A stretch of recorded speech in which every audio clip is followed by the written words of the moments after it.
All right. So, welcome to another episode of Unveiling Holistic Health. This is the Chummies Organics podcast. I am your host, Elijah Hamilton. And for this episode, I am with Miss Elizabeth Strusz. She is the owner and CEO of Eclairs Wellness. She is an author and a public speaker. And I'm not going to steal your thunder. Well, first and foremost, good morning, Elizabeth. How are you? Good morning. Thanks for having me, Elijah.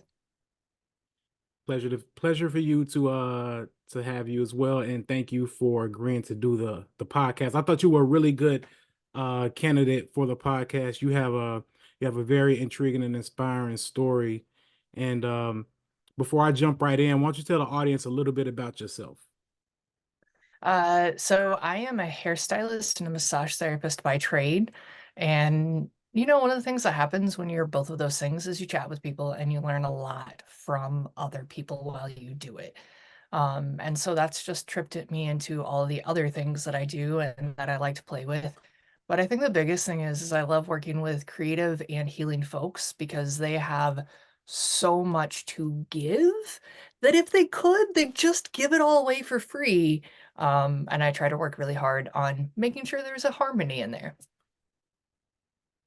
Understood. So with that, let's talk about first and foremost, how did you get into wanting to start your full service salon? So first off, like what is Eclair Wellness? Tell us a little bit about that. What is the function? What does it do? Who does it serve? So Eclair Wellness was opened in 2020. I was sitting down with my sister-in-law who just was ready for something different. She was like, I just want to do yoga. And I was like, cool, like the world's kind of shut down right now. So like I'll take a yoga class with you and we'll look at what it means to be a yoga teacher. Um, Short story, one of us got a certification and one of us didn't. Because of trying to manage the companies and write the books. I just didn't show up in the way that I wanted. But she wound up finishing her certification and just running with it. Shortly after, we had a massage therapist that had actually originally interviewed for the spa, not the yoga studio. But when she saw the space, she was like, no, I want to work in a place that creates mental, spiritual, physical connection. And I think massage can do that with yoga more than like massage and hair. And even though I live in both worlds, like they are different. They are two different beats. When you're downstairs in the salon, it's very and all the energy is going.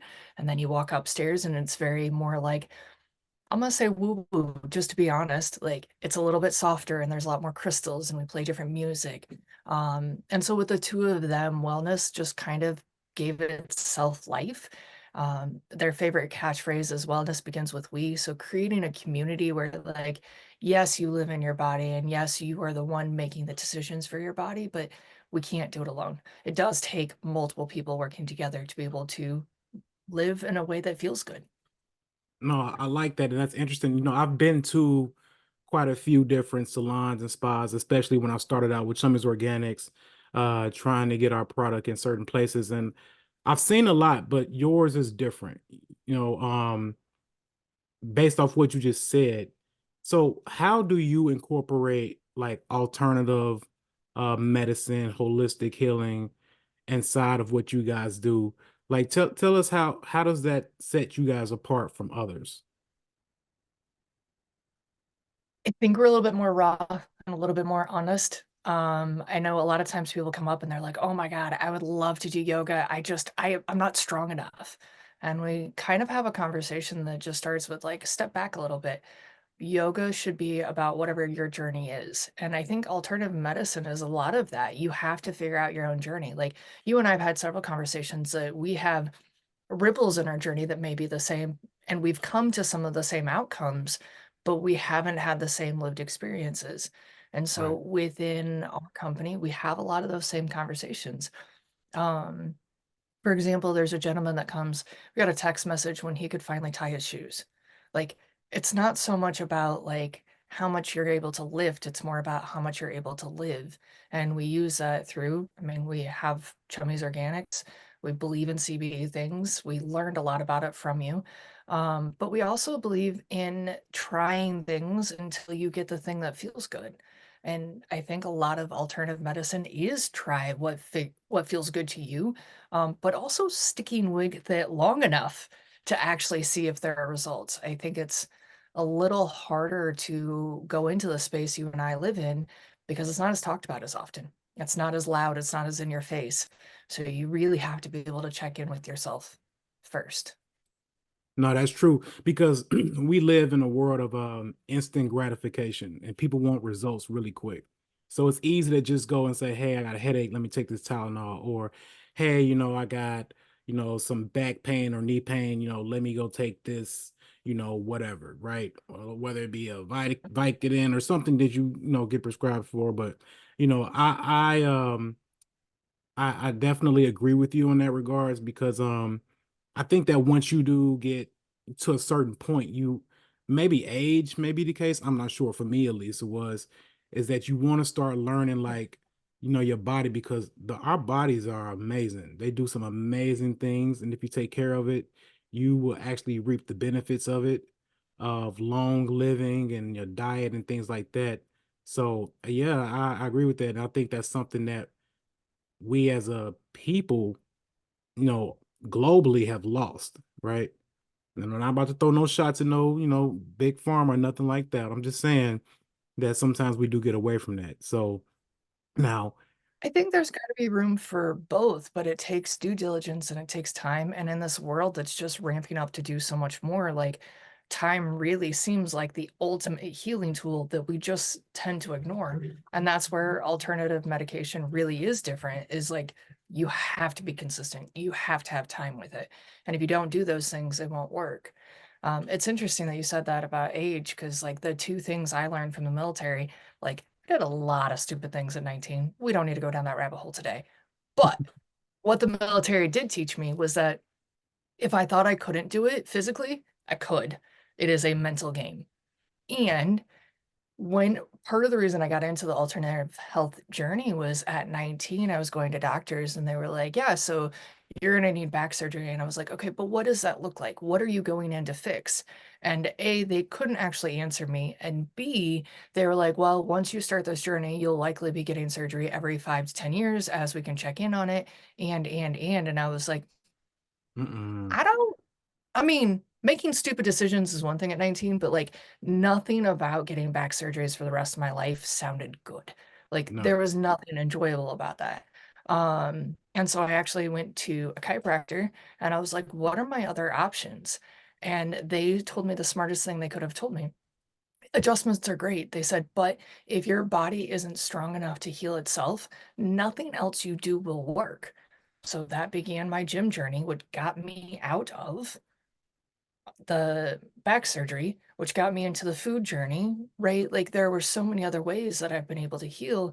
And in the last 20 years of seeing doctors for the medical disabilities that I have had to live with, I've only picked up 2 medications in 20 years because I do all of these other things so that I can avoid it as much as possible. No, that's powerful right there. Because that also takes a lot of trust too. Trust and definitely due diligence. So you were medically discharged, right? Yep. So we used to do runs in the sand. I'm sure everybody's heard about the military does runs in sand, and they are everything you've heard about. They're horrible. But what they would have us do is they'd have a sprint in the sand, and then we drop and do push-ups. In the middle of doing push-ups, my back gave out, and I just couldn't go up. And so as I'm eating sand, they tapped me and they said, "Go ahead and go to medical." And when I went, they were like, "We can't figure out what's wrong with you." And I was like, "That's encouraging. That's fun." Mm-mm. They sent me to several civilian doctors who gave me weird diagnoses and things.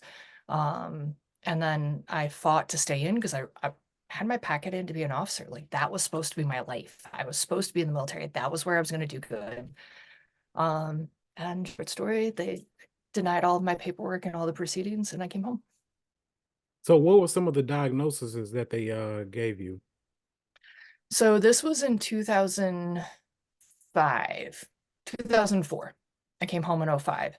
And so they were trying to diagnose me with fibromyalgia, Well, at that time, there was no information on it. The way they diagnosed it was they would take metal instruments and poke your body, and if you bruised and you were in pain, they would diagnose you. And I was like, but that doesn't say anything about the fact that my muscles don't engage when I try to get them to work. Like, that doesn't make sense to me. It was the first time I heard about the anti-inflammatory diet, which I think is phenomenal. I don't fully live by it because it's so restricting. And I don't think that's part of alternative medicine either. It's not restricting. It's finding what works for you, and that should feel good. It takes a little Mm, bit of time. mm, Um, and so when I came home, I started going to doctors to figure out like what else could this be? There are some people that do have fibro, and it is a wonderful diagnosis for them, and I'm not anti that. But in '04, there was no information. There was no research. When I went to people, they were like, "Oh yeah," and it was just like, "I'm going to check you off, and here's the medication that we don't know if it'll work or not, along with your back surgery. We don't know if it'll work." And I was like, "I'm good. I don't gamble like that. That's not mm. interesting to me." Yeah. So how did you really start finding out about like holistic remedies like yoga and the stretching and the CBD? Like how did you stumble across that? So with massage, the only reason I made it to boot camp is that I actually got massages twice a week for the full 6 weeks before basic training. And it made a huge difference. Allowing my body to have additional ways to heal itself was important because, again, my body can do so much and like I live in it and I try to take care of it, but it needed something else to help put it together. So with knowing how much that allowed me to be upright and allowed me to function, I went to massage school. And the first day of massage school, the teachers actually tell you, they're like, "Welcome to the last day you're like this." Listen, I walked in, my acrylics were like this long, they were neon pink. I was in a tube top. My hair was either jet black or platinum blonde. And I was like, yeah, okay. Last day I'm like this. But it was true by the time I finished massage school, like getting access to Tai Chi, getting access to yoga, massage, getting access to a world that was just completely different than anything I ever knew, and seeing how healthy those people were.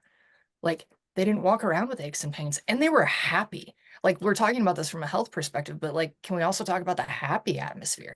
Like, Yeah. they enjoyed their lives, and I didn't grow up in a world where a lot of people enjoyed their lives. I grew up in a world where a lot of people were talking about this, and that was the only thing they cared about, and they weren't happy.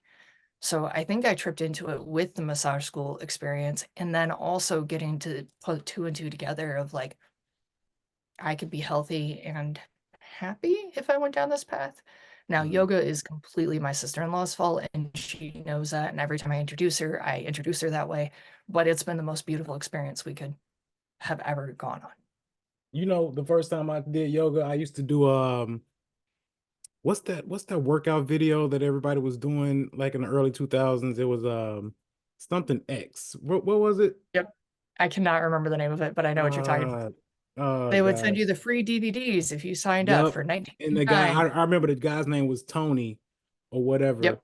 But I did that, and then I did Insanity. Insanity actually really got me in shape. I used to do it downstairs in my basement. But Yep. that was the first time I ever did yoga, and I'm like, man, yeah, damn, this hurt. I don't see how I hated it.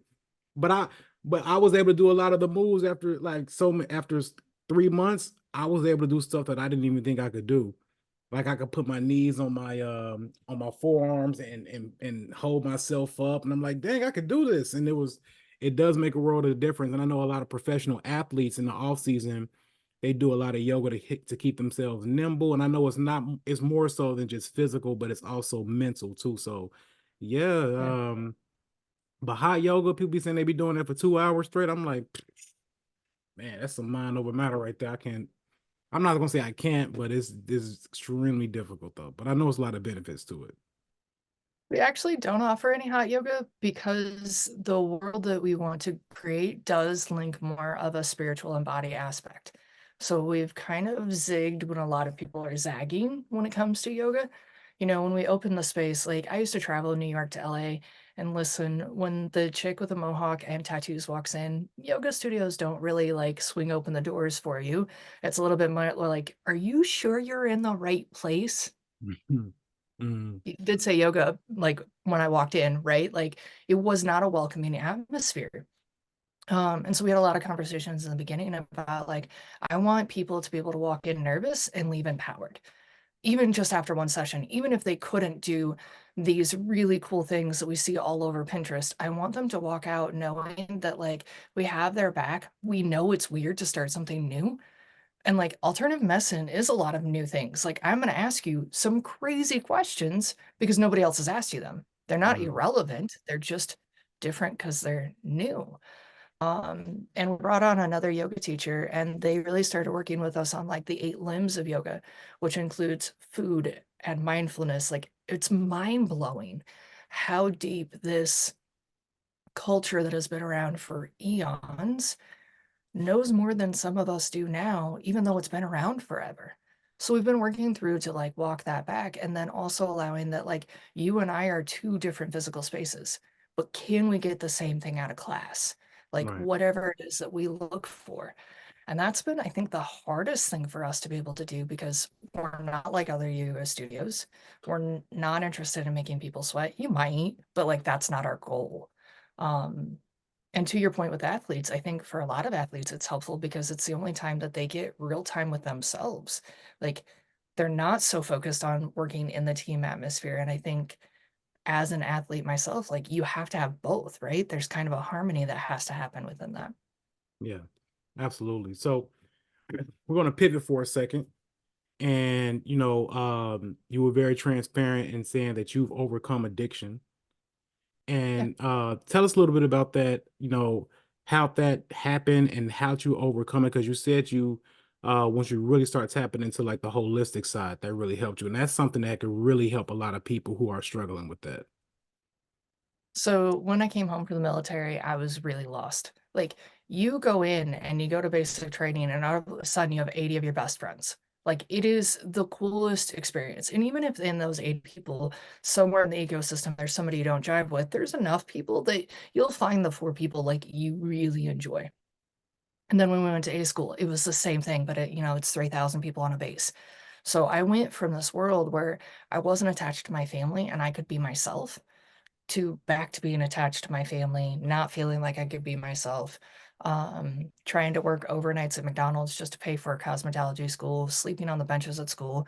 And just, I mean, it became an escape that was just part of making sure I could make it to work, part of like, they always talk about it being peer pressure. And I was like, nah, I was just trying to grind.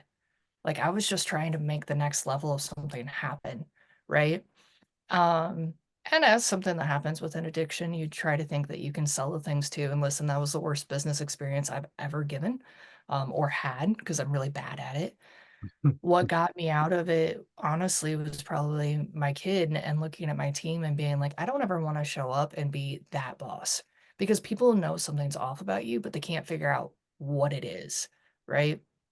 And when you have to show up, there's a lot of the personal development world that says you have to love yourself first. But if you've never been taught that, it's impossible. So for Mm, me, it was learning to love others and seeing that reflection back and then showing up in that way. Like, mm, I can't tell you that I was like, hey, I deserve better. It had nothing to do with that. It was, hey, they deserve better. And now I want to show up like this. And to that point, it was a real struggle for me to even jump into the CBD landscape because I'm so like, I just want to be clean. I don't want to be reliant on something. As a matter of fact, I just finished your bottle of gummies last night and I need another set. But one of the things I love about it is like it's a healthy sleep. It's a deep sleep. And there's nothing about it that feels like I have to have this. Um, and that's where healing comes in is your sleep time, like figuring out how to hack your brain to allow your body the amount of sleep you need. I'm an 8 to 10 hours person. Plain and simple, you cannot get me to function without that. But I know several of my own clients that like, yeah, I live on 4 hours and that works for them. So I think it's just figuring out what your realm is. So I'm not really sure how I got from point A to point B, other than a lot of screwing it up and saying, hey, this doesn't feel right. And then honestly asking for help from people that know more than I do. Like getting into I have a client that used to run part of the cannabis center over at SIU, getting to hear his perspective and learning more about like what are they leaning into with the plant atmosphere, because that makes sense, right? Like if you're already healing your body with food, it makes sense to go into a plant derivative rather than the pharmaceutical, medical, chemical hangover that you're going to have sometimes. Mhm. Um, and I'll say, like, when I was in high school, they had me on several medications that were not healthy for me. And I know what it's like to wake up in the mirror and not recognize the person in front of you because the medications you're washing down. And so I think very early, I was able to say, like, this doesn't feel good. I don't want this. And so going through the addiction and coming out the other side was from that early blueprint, I think. Yeah, that's interesting because one of the biggest stigmas that, cannabis and CBD even has to face is the negative stigma that it's a drug, right? And I'm thinking, I'm like, you would prefer to, to take this pill and you don't even can't even pronounce half the things that's inside of it. You know, they got this, they'll promote it on a commercial, and then they'll say the side effects and they're speaking like 100 miles a minute, and it's Because they like, have and to get that's all of it. them in. Right. Yeah. May cause such diarrhea, death, blindness, blah blah blah blah blah blah. Oh yeah, let me get that. Right. But people associate something as natural as cannabis and CBD as like a drug. Now, CBD is not intoxicating, so I just find that very interesting, and that's why, I think we have an obligation to educate, right? Educate, educate, educate. And a lot of people are afraid of what they don't understand. So that's something that's always been very interesting to me. How did you come to incorporate that into Eclair Wellness, and to even uh more so make your clients feel comfortable about that, about the benefits of CBD, because I know you have about like maybe six of our products. So tell us about that. And that's Yeah. not even about Summers Organics. I'm just saying in general. So I think part of it is that all of us that are in the company have lived another life first. So like we've all gone and thought we were going to be something else before we wound up being in this building. And the reason I talk about it as a building is like there's several companies in it, right?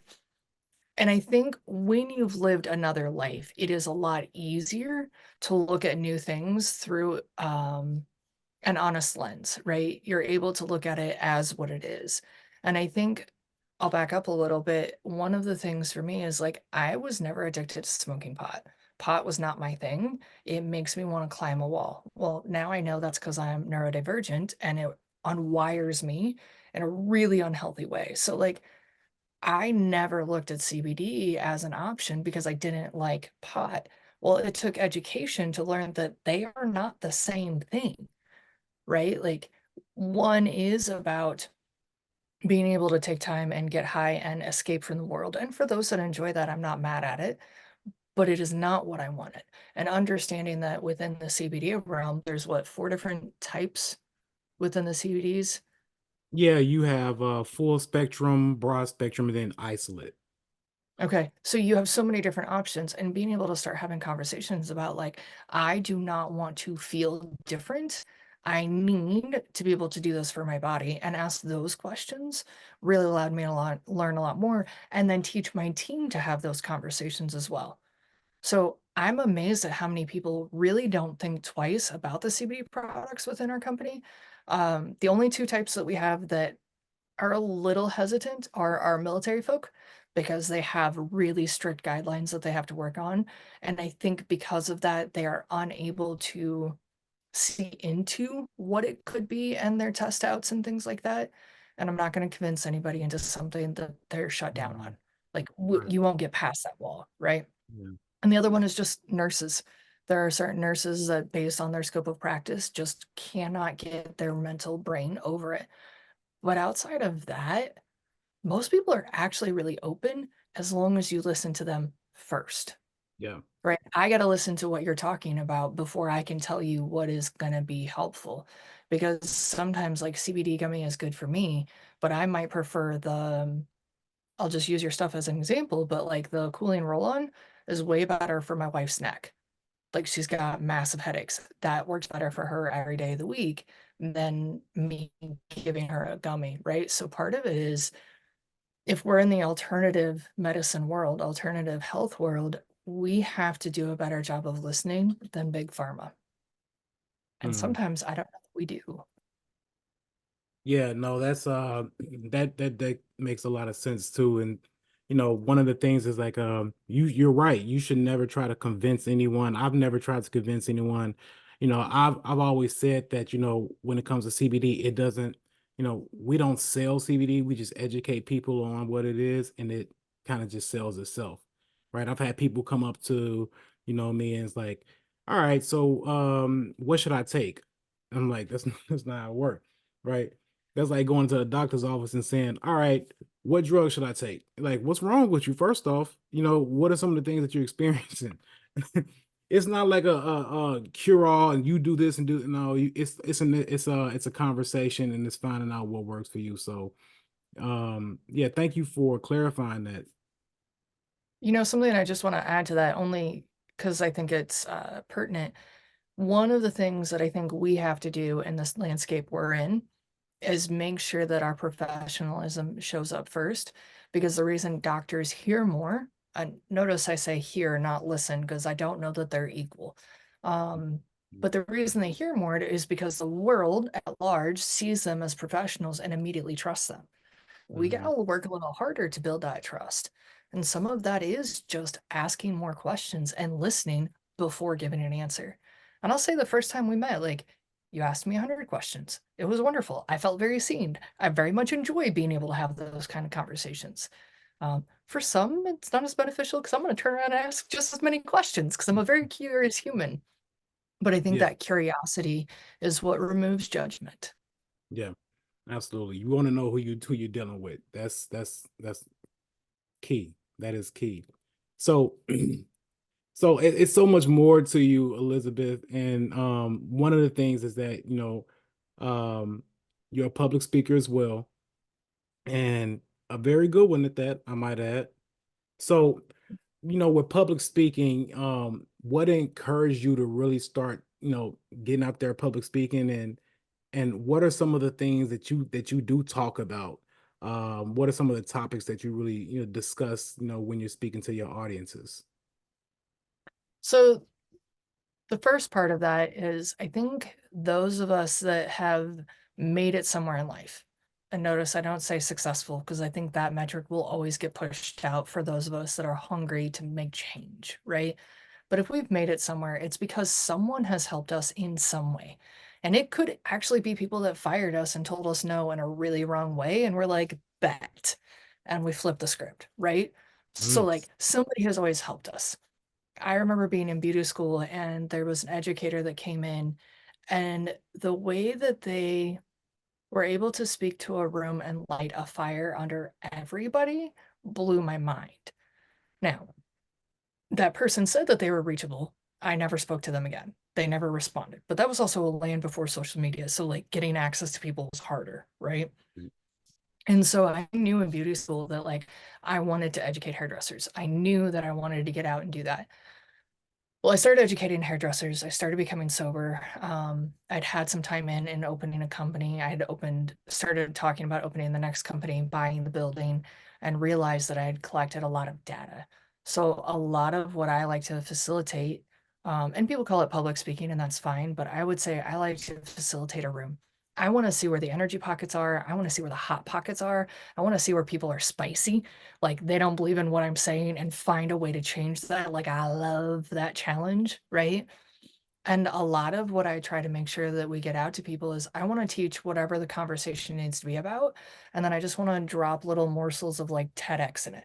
Like just little bullet points of confidence building that can be throughout it.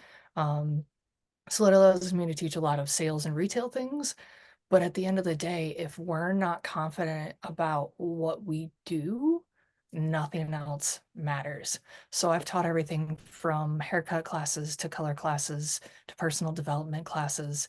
Um, I'm sure I'm missing something. I've coached TEDx speakers, but all of that has one thread, and that's just confidence and being able to lean into that and becoming authentic. I think that's something that we don't teach each other.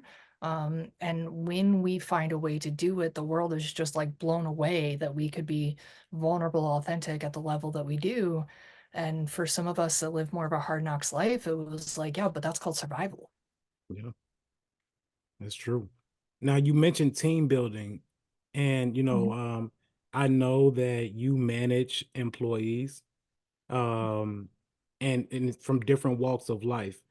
And from someone who has been a team lead, because I mean, I've had direct reports, people that were old enough to be my grandparents, to different personalities, and having to mesh with that. You do it very well. Um, how do you basically get your team to kind of all be in one, how to be synchronized to work together, you know, in the type of I want to say like abstract environment, because in your business, in your salon, in your spa, it's everything that you said it was, right? The spa, you got the yoga, you have the hair salon, and then you guys cut hair in there as well. What type of approach do you use to kind of get everyone on one accord, to kind of mesh with the whole holistic message of what Eclair Wellness Salon is about? So let me start with I used to do it wrong, and that blew up in my face many times over. And I wouldn't change any of it. There was a lot of tears that came with that, but I thought that teaching and coaching and mentoring was giving the entire blueprint and forcing people into it because I thought I heard their dreams. What I learned is that I was finding ways accidentally, and accidentally doesn't remove my impact. It just means it was unintentional, to shove them towards my dreams. And that is the most harmful thing you can do as an employer. It is a harmful thing you can do as a coach or a mentor, right? Um, and I think we have all seen it happen to us and we know what it feels like, whether it was a basketball coach or an employer, like we know when it doesn't feel good. And so after this last group of team members left, one of the things I did is I really looked at like what parts do I know really well in the business world and what parts am I unwilling to let go of? Well, I'm Mm, unwilling to let go of what we call the bookends. How people are greeted and welcomed and able to tour and have conversations with everybody, and the fact that like no human belongs to another human in my company. I don't care if you sit in my chair, I don't care if you sit in Erica's chair, I don't care if you lay on my table, if you lay on Indigo's table, like you get to choose what fits for you, and the bookends of like how people are greeted and how they're checked out and checked on. Those are the two things I care about. So the bumper rails in between are I don't care how you do the service. What do you love to do? What do you not love to do? Like, how do you grow through it? And how do I create a career path that makes sense for you based on where you want to go and be willing to flex with you all the time? Now, I have three adopted brothers, so like I grew up in a very non-traditional looking family. And I've told my team from the get-go, I want to walk in the room and look like nobody else in the room. mm, I want us to be so diverse in all of the ways that none of us look alike, but we care about one thing, and that's serving people with excellence, how we show up to them. And I think just by doing that, we're able to create a common thread, but be very separate and very individual. mhm. You know, when I worked in corporate America, and we talked about this too. One of the issues that I had was the whole one size fits all. You got to fall into the system, and it just left no room for autonomy or identity or growth. And you say one thing like, you want your team to grow and you want to develop them, but that also means allowing them to flourish and be themselves. Now you still got to do the job, right? But I used to hate it when oh yeah, you gotta shave your beard. You gotta shave. I'm like, man, I just got this beard. You're like, you know how long it took me to grow this? Now I gotta cut it off for what? It doesn't impact how intelligent I am. It doesn't impact how I do the job. My customers, my accounts, they still like me, they still respect me. I'm still getting everything I need for them. And it just didn't make sense. I thought a lot of it was stupid. And so I'm like, hey, if you don't like the rules, then start your own. And that's what I did, right? And I think that what you said makes a lot of sense. You really just got to focus on the bottom line. If the bottom line is serving people, you know, however that works for you, then go for it. You know, they may like you better than they like me. Like you said, they don't have to be on your table, they go on Indigo's table. They might like the way Indigo voice sound when she talks to them, or maybe they might like the way her hands feel, or whatever the case is.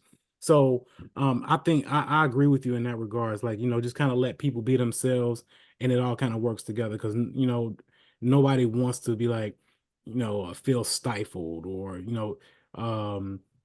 you're taking away my creativity, right? You get that a lot in the music industry. Like, people like, man, I like your mixtapes better before you got mainstream. And like that's because it was all me, right? So I agree with you in that 100%.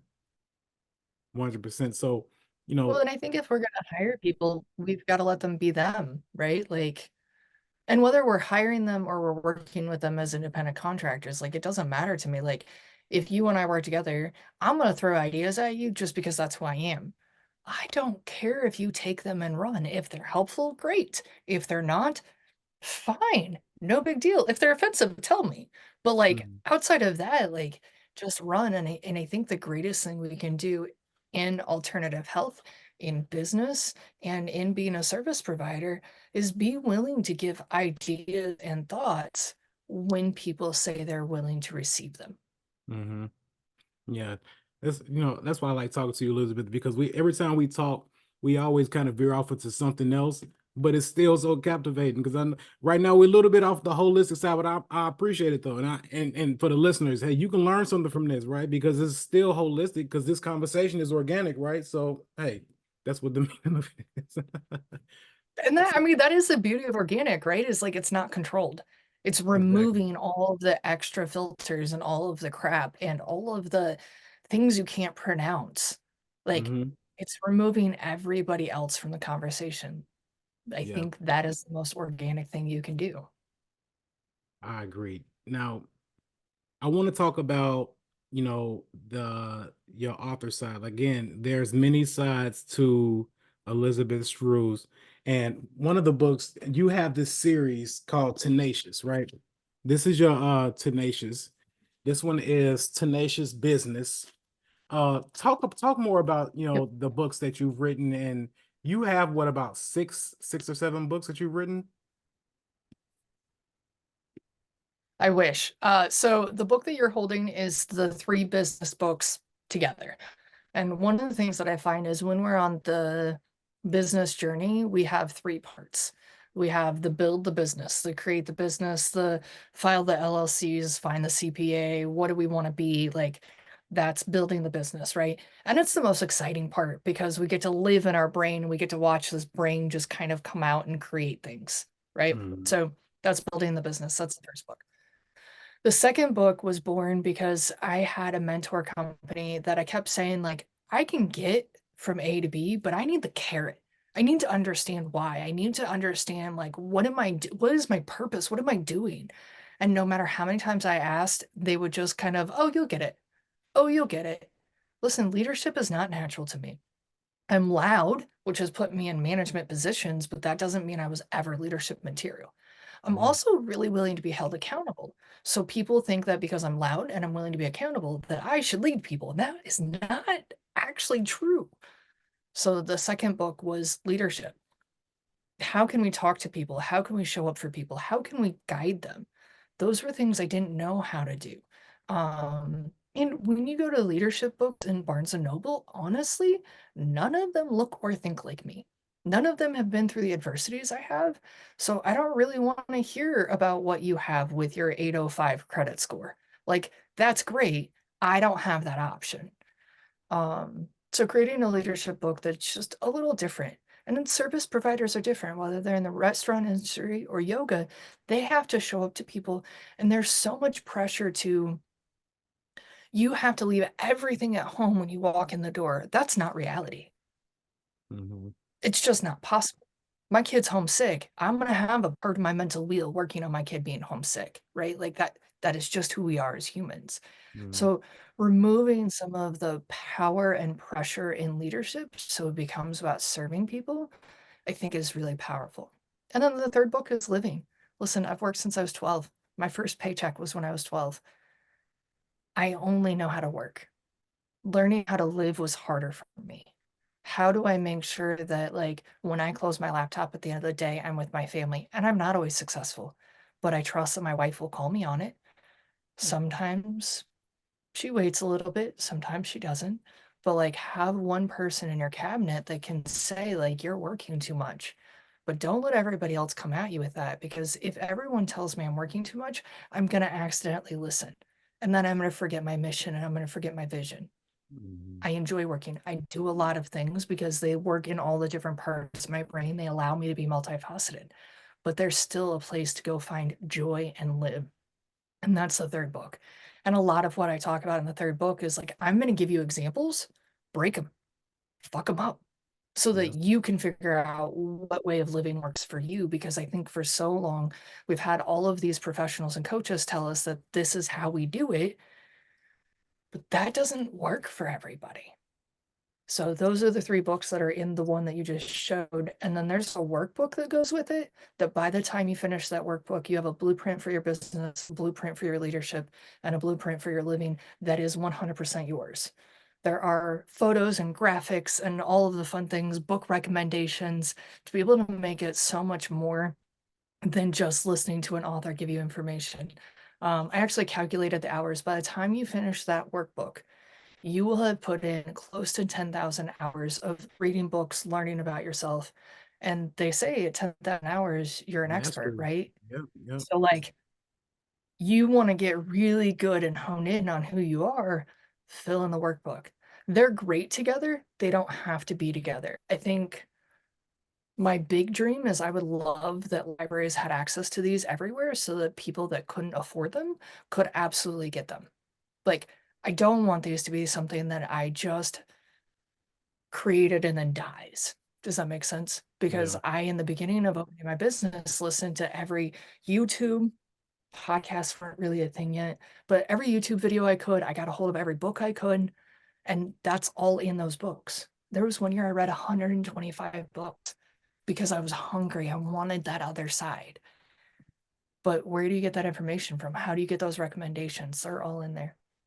I'm also working on a memoir with a ghostwriter that's helping me make it a little bit more graceful. I've seen some things in life and I want to be able to get that story out because there's other people that have to. Like, I'm not the only one that's lived the life I have, but I want them to know that there is this thing called happiness and joy. And I think when that's robbed from you at a young age, it's hard to see that. It's hard to know that you can come through those things. It's hard to know that there's something on the other side of addiction because the world makes it praised if you get over it and condemned if you don't. And I just think that metric is so broken. Yeah. So I don't know when that will be out. It's a little bit of a longer process for me. I wrote it in a week. It's taken me 3 years to like chew through it and get to the other side. And then I've created some daily planners and yearly planners. I did those because as someone who needs a lot of dopamine, I needed to change, but I need it to be the same. Mhm. So I've created something that changes out graphics and changes out colors, but I consistently know what I'm going to do in it. And that took me several weeks of researching medical journals and things like that to figure out what makes us flourish as humans from a biological level so that we're taking care of that metric and then going back in and putting our cerebral level in. Because I think a lot of us either like to live upstairs or we like to live downstairs.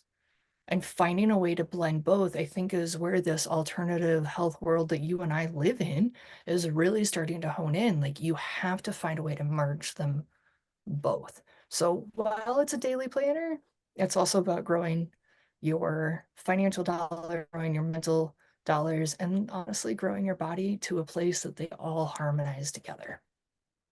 That is that's pretty dope. That's pretty dope. This is what I would call the holistic side of mental health, right? Of finding your purpose. I've always said that your purpose in life should be to find your purpose in life. And you know, Yeah. it's very therapeutic to write. People don't really understand is like sometimes it's more difficult to verbalize in interpersonal communication versus interpersonal communication where you can talk with yourself and put it out on words. And it's interesting. That's why some people put it in music, some people put it in dance, some people put it in writing. And I think that's therapeutic. And the way that you did it with these books and then you sharing it, I think that's dope because again, there's not a one size fits all solution to everyone, right? It's so many different personalities and I see that. I personally think I might be getting a little deep right here, but that's what I'm seeing right now um today in society, that there is so much depression and so much pressure trying to be like everyone else. I applied to do the TEDx at SIU, and that's what my topic is going to be about. Um, how to be your authentic self. I forgot what I titled it. Hope I get it. But either way, I just see that's something that I would love to see originality come back because it's so much of the sameness and without individuality and without being able to understand yourself, how are you able to share your gifts with the world, right? It's so much more to offer. And I love that you did that. That's dope. Thank you. I'm so excited to hear you put it in. Yeah. No, I'm just like, man, when they gonna get back to me because I want to do it. For real. um So wow, Elizabeth, can you share any success stories with that your clients who've experienced any type of significant improvements with what you guys are incorporating over at Eclair? The thing that I want to talk about, there are two things that I'm going to share. One, our Thai yoga has blown up because people who don't want to be massaged are learning, like in your typical landscape where you get naked, lay face down, are realizing that there's another realm. You can recharge your energy. You can um, get more fluid with yourself in this other realm. So that's been really cool to watch. The other thing that's happened by accident is we have something called a dad's class. It's a group of 5 guys that come and they are like this. They're like the most wonderful thing to see.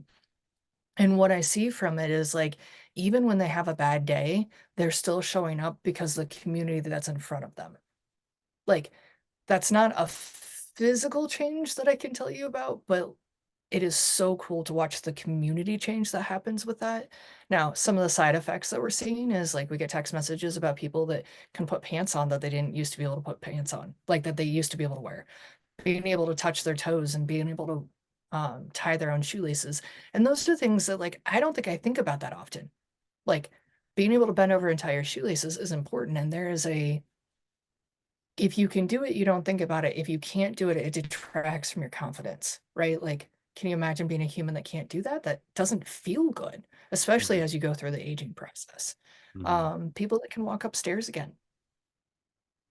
Like, there's just some really cool things that I think come out from it. For me personally, both with massage and yoga, I've avoided back surgery and I can lift weights. Like, that's not a world I ever thought I could live in. So Mm. I think there's so many things that come from it. No, that is amazing. It's those are the things, the small things that we tend to take for granted. So, you can't imagine it's like you've been tying your shoes all your life and you look up one day and you can barely even get past your knees and you're scared if you squat down to do it you might not be able to get back up because there's nothing around to grab onto. So that's real. That's very real. um Elizabeth, as always, it's always a pleasure when we get together and speak. Love your energy. Like just keep up the great work. You're an amazing person, for real. Yeah. Thank you for Um, having me. Thanks for a good time again. I appreciate any time we can show up to chat together. for sure, for sure. Tell the audience how they can get in contact with you. How do they book an appointment? Where's your salon spa located at? Yeah, let them know how they can how they can get the book, where they can go and get the Tenacious series. Yeah, tell us about that. All right. So if you find me on Instagram, that is where I'm the most active, the most responsive. It is the easiest way to find the planners, whether they're digital or paper, find the books. All of that stuff is going to be Elizabeth Strusz. It is my first name, last name, nothing funny about it. I mean, you could buy a few more vowels, but outside of that, it's Elizabeth Strusz. Find me on Instagram and reach out. Like, as you have questions, I love answering questions. I said it earlier, I'm a curious person. Like, it's my favorite thing. Our company is in Carbondale, Illinois. We are on the corner of 13 and 51. So if you like to do life a little different and you like to see the world a little differently, we would absolutely love to have you. And I recommend you guys going by checking it out. It's a very amazing organic spot. So, and Elizabeth is dope. She's very hands-on with her clients. She's not the boss that you never see that's upstairs with the doors closed and she runs out because she don't want to talk to nobody. She's really you could talk to her. She's cool. I So appreciate that. for sure. Well, thank you again, Elizabeth. I know that you are busy. I know that you are a serial entrepreneur. You're doing a million things, but again, I want to thank you for taking the time out of your busy schedule to sit with me and speak to our audience for the Unveiling Holistic Health podcast. Thank you for having me. Absolutely. All right. Well, that wraps up our episode, this week's episode. Again, make sure to reach out to Elizabeth Strusz, get her book. Again, Tenacious. This is Tenacious Business. I'm a businessman, so thank you for giving this to me, Elizabeth. And check it out. Make sure you follow our Instagram. Follow us on Instagram, Chummies Hemp. Or you can follow us, go to our website at Chummies Organics, CHUMMYS organics.com. I've been your host, Elijah Hamilton. Elizabeth Strusz, everyone. Thank you so much. Enjoy your day.